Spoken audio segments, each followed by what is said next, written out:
कि जाति ना पूछो साधु की, पूछ लीजो ज्ञान, मोल करो तलवार का, पड़ी रहने दो मयान।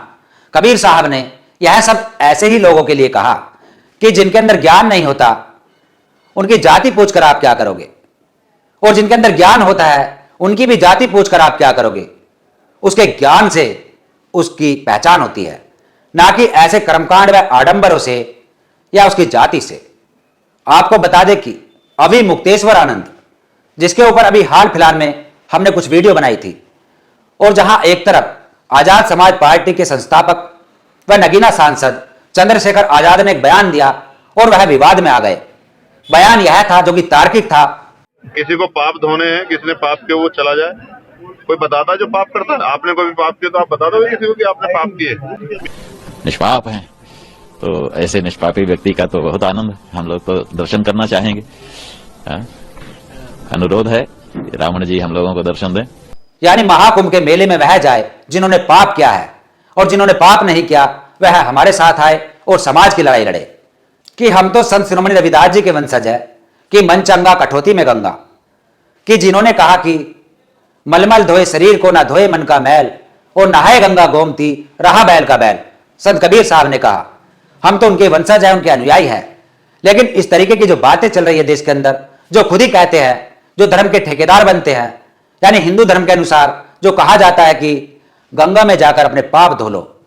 और अभी मुक्तेश्वर ने भी कहा कि यदि किसी ने छोटा मोटा पाप भी किया है, किसी के अंदर दोष है, तो वह उसको मिटाने के लिए ही गंगा में जाता है, स्नान करता है, डुबकी लगाता है, तो वह अपने पाप से, अपने दोष से मुक्त हो जाता है।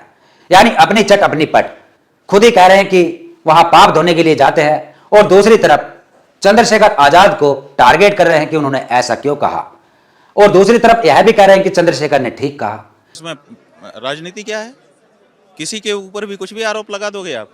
चंद्रशेखर जो है वो कितनी बढ़िया बात कह रहे हैं। वो कह रहे हैं कि वहाँ जो लोग गए हैं वो सब पाप धोने गए हैं। क्या गलत कह रहे हैं? एकदम सही है। यहाँ पर आने से पाप धुलता है और इसी के लिए लोग आते हैं। खराबी क्या है इसमें? यानी अपनी चट अपनी पट, इसे कहते हैं कि किसी भी प्रकार से, किसी भी एंगल से यह नहीं जीत सकते, क्योंकि बहुत से सवालों में खुद ही उलझ जाते हैं। और आज जो सवाल खड़े किए जाते हैं, उन सवालों का कोई अंत नहीं होता। बहस होती है, और वह बहस पता नहीं कितना बड़ा रूप ले ले, इसका कोई अनुमान नहीं होता। तो इसीलिए अपनी तार्किक बुद्धि का परिचय देते हुए, अपने विवेक का पालन करते हुए, जो आपको अच्छा लगे वह आप करें, ना कि ऐसे ही लोगों की बात मानकर, ऐसे कर्म कांडों में पढ़कर, ऐसे आडंबरों में पढ़कर कि जो जो कुछ कह रहा है उसी बात को अमल में लाए। यह गलत है। और इसलिए हमारे महापुरुषों ने लड़ाई लड़ी, संघर्ष किया कि मुझको कहां ढूंढे बंदे, मैं तो तेरे पास में, ना तीर्थ में, ना मूर्त में, ना एकांत निवास में, ना मंदिर में, ना मस्जिद में, ना ही काशी कैलाश में, ना ही मैं जप में, ना ही मैं तप में, ना ही विरत उपास में, ना मैं क्रियाक्रम में रहता और ना ही ब्रह्मांड आकाश में, ना ही त्रिकुटी भंवर में रहता, सब श्वासों की सांस में, खोजी हुई तुरंत मिल जाऊं एक पल की तलाश में। और कहे कबीर सुनो भाई साधु, मैं तो हूं विश्वास में। विश्वास में, विश्वास शब्द अपने आप में बहुत बड़ी चीज है, लेकिन यहां हम अंधविश्वास में विश्वास ढूंढते हैं। यह हमारी एक बहुत बड़ी भूल है, एक पागलपन है। कबीर साहब ने कहा कि पत्थर पूजे हरि मिले तो मैं पूजू पहाड़, और घर की चक्की कोई ना पूजे जाको पीस खाए संसार। कितनी बड़ी बात कही। और आगे कहा इस्लाम वालों को, जो लोग कहते हैं कि मुस्लिमों के ऊपर आप सवाल नहीं खड़े करते, कबीर साहब ने मुस्लिम व हिंदुओं को, जो उनके अंदर आडंबर कर्मकांड है, सभी को एक लाठी हाँका, सभी को एक दृष्टि से देखा। मुस्लिमों के ऊपर कहा कि ना जाने तेरा साहिब कैसा है, मस्जिद भीतर मुल्ला पुकारे क्या तेरा साहिब बहरा है, और चीटी के पग नूपुर बाजे, चीटी के पग घुंघरू बाजे क्या तेरा साहिब सुनता है, ना जाने तेरा साहिब कैसा है। कि पोथी पढ़ पढ़ जगमुआ पंडित भयो न कोय, ढाई अक्षर प्रेम के पढ़े तो पंडित होए, ना जाने तेरा साहिब कैसा है। कितनी बड़ी बात कही। और यह बात आज अमल में लानी चाहिए।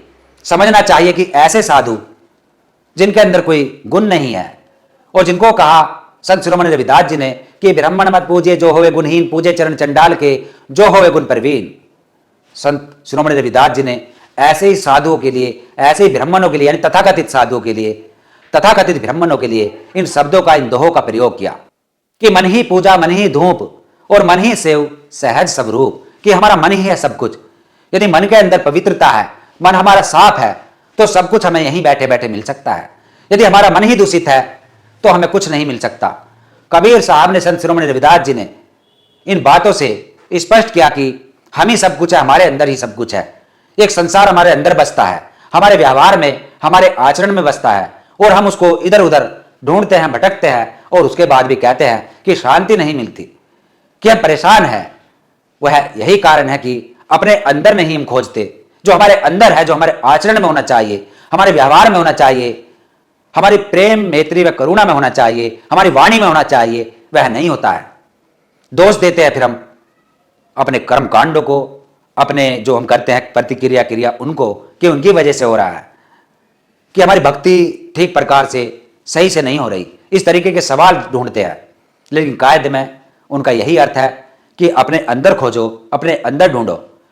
हमने जो समझाने का प्रयास किया, जहाँ तक हम हो सकता है कुछ समझा पाए हो और आपकी कुछ समझ में आया हो, तो गहराई से यदि आप उसको समझोगे तो आप वहाँ तक पहुँचोगे जहाँ हमारे संत महापुरुषों ने पहुँचाने की कोशिश की, और हमें एक शॉर्टकट रास्ता बताया जो कि हमारे जीवन के अंदर एक बहुत बड़ी भूमिका बना सकते हैं हम और अपना उद्धार कर सकते हैं। धन्यवाद।